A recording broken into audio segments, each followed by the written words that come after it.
Hello everyone, आज आपण बनवणार आहे लाडू, जे की खूप पौष्टिक राहणार आहे. आणि मी हे लाडू बनवते माझ्या मुलाला टिफिनमध्ये देण्यासाठी. तर त्यासाठी आपण पहिले ड्रायफ्रूट्स घ्यायचे. मी काही बदाम घेतले. बदाममध्ये थोडंसं तूप टाकून मायक्रोवेव्हला लावले 1 मिनटासाठी. त्यानंतर मी बाकीचे ड्रायफ्रूट्स यामध्ये टाकेल आणि सगळे आपल्याला ड्रायफ्रूट्सचे लाडू बनायचे. यामध्ये मी रागीचं पीठसुद्धा यूज केले. स्प्राउटेड रागीचं पीठ यूज करायचं आहे आपल्याला. आणि हे लाडू खूपच पौष्टिक बनतात. ब्रेन बूस्टर म्हणू शकतो आपण याला. ब्रेन डेव्हलपमेंटसाठी हेल्प करतात, बोन स्ट्रॉंग होण्यासाठी हेल्प करतात आणि याचे बरेच काही फायदे. याच्यामध्ये मी पंपकिन सीड्ससुद्धा यूज केले. तर ते ॲज अ ब्रेन बूस्टर मानले जातात.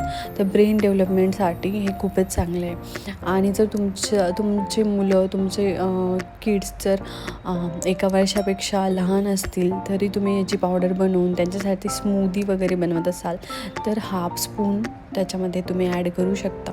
आणि जर तुमची मुले 1 वर्षापेक्षा जास्त असतील तर तुम्ही ह्याच्यामध्ये छोटे छोटे लाडू बनवून, जसे मी बनवले तसे तुम्ही देऊ शकता. तर ह्याच्यामध्ये मी कोणत्याही प्रकारचं गूळ, साखर यूज नाही केलेली आहे. याच्यामध्ये मी डेट्स टाकते. तर हे डेट्स मी घेतले, ड्राय डेट्स आहे. तुम्ही ओले खजूरसुद्धा घेऊ शकता. तर ह्याचे सीड्स काढून मी थोडंसं मायक्रोवेव्हला 1 मिनटासाठी लावून घेतलं होतं. तूप टाकून त्याच्यामध्ये थोडे सॉफ्ट झाले.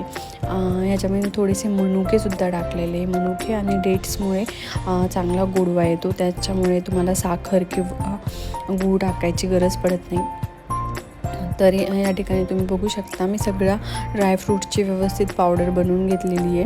आणि त्याच्यानंतर खजूर आणि मनुकेसुद्धा मी मिक्सीमधून काढून घेतलेले. तर आता 2 किंवा 3 चमचे तूप टाकून आपल्याला रागीचं पीठ व्यवस्थित भाजून घ्यायचे. इथे स्प्राउटेड रागीचा मी वापर केलेला आहे. तर स्प्राउटेड रागीचं पीठ खूप पौष्टिक असतं मुलांसाठी. तर तुम्ही हे ॲड केलं तर याचा तुम्हाला चांगलाच फायदा होईल. हे लाडू तुम्ही मोठ्यांनासुद्धा खाऊ घालू शकता आणि लहानांनासुद्धा खाऊ घालू शकता. तर स्नॅक टाईमलासुद्धा तुम्ही देऊ शकता. कुठे ट्रॅव्हलिंगला जायचं असेल तर तुम्ही हे लाडू डब्यामध्ये ठेवू शकता. हे लाडू 15 दिवस ते 20 दिवसांपर्यंत तुम्ही स्टोअर करून मुलांना खाऊ घालू शकता आणि तुम्हीही खाऊ शकता. रेसिपी कशी वाटली? आवडल्यास माझ्या व्हिडिओला लाईक करा, शेअर करा आणि माझ्या चॅनलला सबस्क्राईब करा. Thank you so much for watching my video.